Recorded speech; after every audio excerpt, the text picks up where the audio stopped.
ଆଜି ଘରୁ ବାହାରିଲା ବେଳକୁ ହଠାତ୍ ବୋଉଙ୍କର ମନେ ପଡ଼ିଗଲା କିଛି ଜିନିଷ ଦେବାକୁ। ବ୍ୟାଗରେ ପୂରେଇ ଦେଇଥିବା ଜିନିଷକୁ ମ୍ୟାଡ଼ାମ୍ ଆମ ଘର ଭାରି ସୁରକ୍ଷିତ ସହକାରେ ମୁଣ୍ଡିଆ ମାରି ଫୋପାଡ଼ି ଦେଲେ ନଦୀରେ ଫୋପାଡ଼ି ଖୁସିରେ ଚାଲିଲୁ ଆମେ ଆମ ରାସ୍ତାରେ। ମ୍ୟାଡ଼ାମ୍ଙ୍କର ଡିମାଣ୍ଡ ଥିଲା ଅନା ତାଙ୍କ ମୁହଁକୁ। କିଏ ଏତେ ଅନେଇବ, ରାସ୍ତାକୁ ଦେଖିବି ନା ତାଙ୍କ ମୁହଁକୁ ଦେଖିବି। ହଉ, ଇଏ ଥିଲା କିଛି ରାସ୍ତାର ଭିଉ। ମ୍ୟାଡ଼ାମ୍ ତାଙ୍କର ସୁଟିଂ କରି ଚାଲିଛନ୍ତି।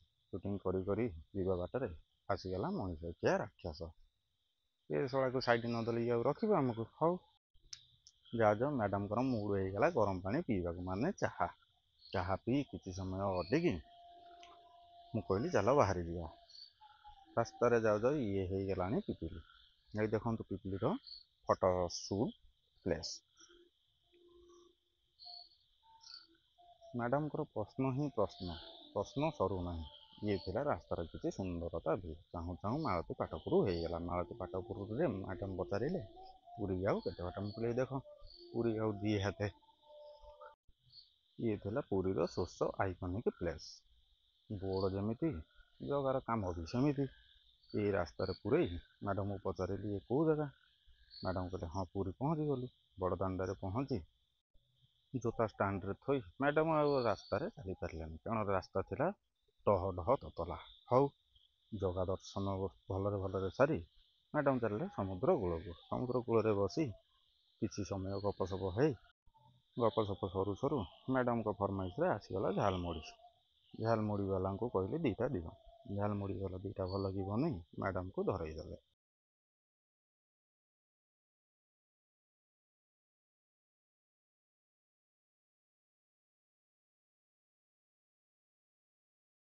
ଝାଲମୁଢ଼ି ଖାଇବା ଭିତରେ ଏ ବଂଶୀବାଲା ବଂଶୀ ଧରି ଆସିଗଲେ ମ୍ୟାଡ଼ାମ୍ଙ୍କ ପାଖକୁ। ଏ ବଂଶୀର ସ୍ୱର ଏତେ ମଧୁର ଥିଲା ଯେ କହିଲେ ନ ସରେ। ବଂଶୀର ସ୍ୱର ଶୁଣି ମ୍ୟାଡ଼ାମ୍ କହିଲେ ଗରମ ପାଣି ଆଣ। ହଉ, ଚାହା ଆଣି 2ଟା ଧରେଇଲି ଲେମନ୍ ଟି। ମ୍ୟାଡ଼ାମ୍ କହିଲେ ନାଇଁ, ଲେମନ୍ ଟି ପସନ୍ଦ ନୁହଁ। ମ୍ୟାଡ଼ାମ୍ଙ୍କର କେବଳ ଅମୁଲ କ୍ଷୀରରେ ଚାହା ପସନ୍ଦ। ହଉ, ନଜର ପଡ଼ିଗଲା ବାଲୁକା ଶିଳ୍ପୀ ଉପରେ। ତାଙ୍କ କାମ ଆଉ କାର୍ଯ୍ୟ ଏତେ ସୁନ୍ଦର ଯେ କହିଲେ ନ ସରେ।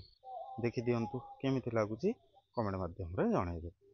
ବସି ବସି ଇଭିନିଂରେ ମ୍ୟାଡ଼ାମ୍ କହିଲେ ଚାଲ ଘରକୁ ଯିବା। ଇଏ ଥିଲା ଘରକୁ ଫେରିବାର ବାଟର ସ୍ୱର୍ଗ ଦ୍ୱାର। ମ୍ୟାଡ଼ାମ୍ କହିଲେ ଚାଲ ଭିତରକୁ ଯିବା। ମୁଁ କହିଲି ନାଇଁ, ଡେରି ହେଲାଣି, ଘରକୁ ଯିବା ହାରି। ମ୍ୟାଡ଼ାମ୍ଙ୍କର ମୁହଁ ଦେଖିବାର ଥିଲା, ହାଣ୍ଡି ଭଳିଆ ମୁହଁ କରି ହଉ ଚାଲ ଯିବା କହିଲେ। ଫେରିବା ବାଟର ଇଏ ଥିଲା ସୁନ୍ଦରତା ଭିଉ। ଯଦି ଆପଣଙ୍କୁ ଏହି ଭିଡ଼ିଓଟି ଭଲ ଲାଗିଥାଏ ତାହେଲେ ଆପଣ ଜାଣିଛନ୍ତି କ'ଣ କରିବେ। କହିବାକୁ ତ ପଡ଼ିବନି, ଲାଇକ୍, କମେଣ୍ଟ ଆଉ ସବସ୍କ୍ରାଇବ୍ ନିଶ୍ଚିନ୍ତ କରି ଜଣାଇବେ।